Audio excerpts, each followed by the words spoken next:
Hello বন্ধুরা, সবাইকে স্বাগত প্রিয়াঙ্কার কিচেনে। আমি প্রিয়াঙ্কা।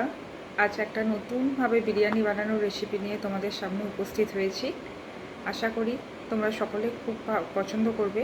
খুব কম সময়ে, খুব কম পরিশ্রমে কীভাবে বাড়িতে প্রেশার কুকারে বিরিয়ানি বানানো যায় সেই রেসিপিটা আমি তোমাদের সাথে শেয়ার করে নিতে চাই। দেখো বন্ধুরা, আমার বেরেস্তা তৈরি, একদম গোল্ডেন ব্রাউন হয়ে গেছে। আমি আর এটাকে বেশি ভাজবো না, এটাকে আর বেশি ভাজলে এটা খেতে তেতো হয়ে যাবে। তো আমি বেরেস্তাগুলোকে আস্তে আস্তে তুলে নেব। আমার বেরেস্তা ভাজা কমপ্লিট হয়ে গেছে বন্ধুরা।